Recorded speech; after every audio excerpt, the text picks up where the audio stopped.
I just watched the new Fantastic Four movie. This is my reaction. I'm Dr. Leo Lopez, a physician, scientist, and documentary filmmaker. On this channel, we discuss the latest in medicine, public health, health policy, research, and medical humanities. If you find this content valuable, consider subscribing and sharing your reaction to the film in the comments below. The Fantastic Four: First Steps is a film that captures the power that families and communities have in solving problems and in creating a safer, more just world where everyone can thrive and flourish. It reminds us to think about what we've talked about before on this channel, that community is more than just taking up space next to each other. Community means that we take care of one another, that we are concerned about each other's well-being, and that we work together to solve problems, especially when times are challenging. The film first prompts me to think about the dichotomy that Paul Starr shares in the social transformation of American medicine. In the 19th century, Paul shares that the functional unit for healthcare delivery was the family and community, and that over time, as medicine matured as a discipline, particularly through the mid-20th century, that shifted to the market and the state. And we see that here in the film. It's the family that's organizing their community, organizing the world to combat Galactus, the villain in the film, as opposed to the might of a major military unit of nation states or the resources of a multinational corporation. I was also struck by some of the choices the characters had to make, particularly Sue Storm and Mr. Fantastic, when they've got to contemplate sacrificing their son to save the world from Galactus. This made me think of the tension in the arguments between the Kantian categorical imperative and the Jeremy Bentham, John Stuart Mill utilitarianism, or the greater good arguments, the train car examples. I also think that this framing is a nod to the Abrahamic traditions, but Sue chooses a different path. She chooses to save her son and defend the world against Galactus. And she's vocal, and she lets her community know clearly that she's not abandoning them, that she's going to stand, fight, and defend them. We also see other examples of members of the community stepping up for each other. We see families huddling at the synagogue, welcoming in Ben Grimm or the Thing when the war with Galactus is imminent. We also see mole men accepting above ground refugees into Subterranea when the fate of the world is uncertain. And as someone who works actively out in the community, these depictions were some of my favorites. Now let's go character by character, and we'll start with Ben Grimm, the Thing. While all the Fantastic Four characters had a change in their genotype after a cosmic accident, Ben's new phenotype is most obvious if you were to encounter them walking down the street, let's say.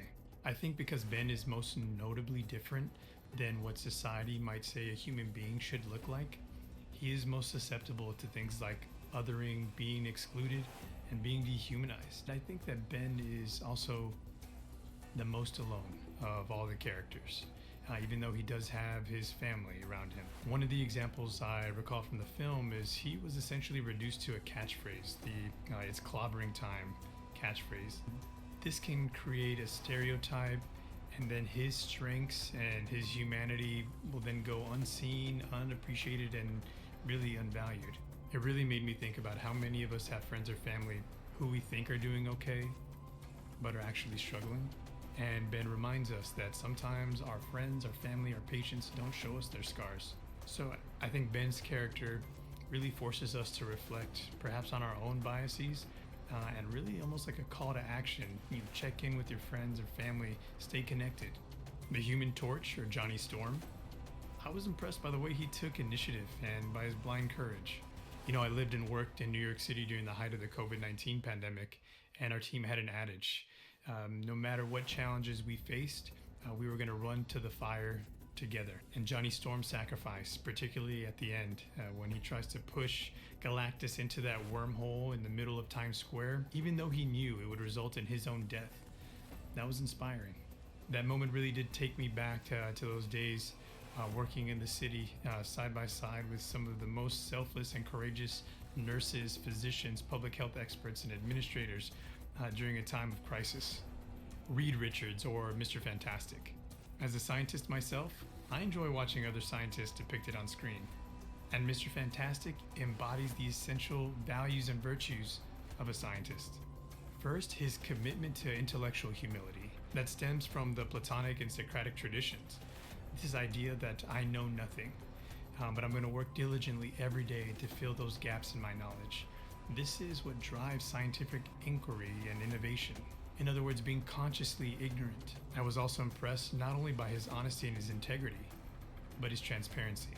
Mr. Fantastic informed the public that during the peace negotiations, Galactus offered to spare the Earth's destruction in exchange for Franklin, Mr. Fantastic's son.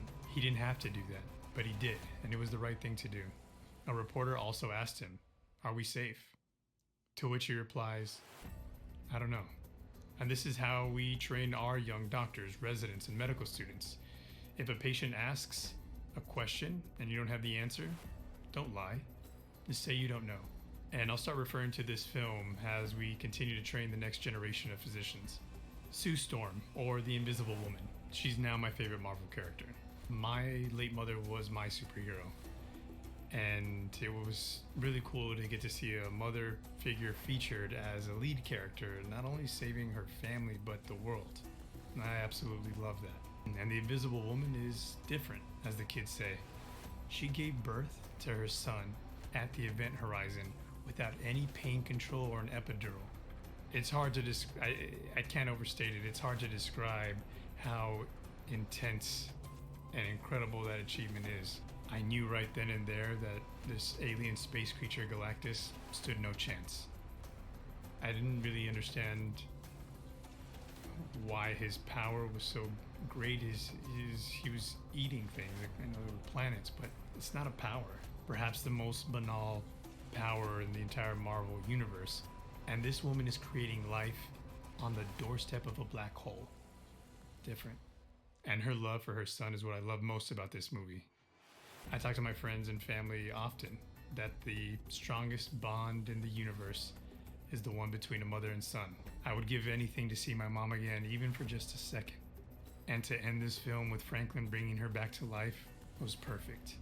Film has the power to bring people together, to teach us about ourselves and who we are in relation to others.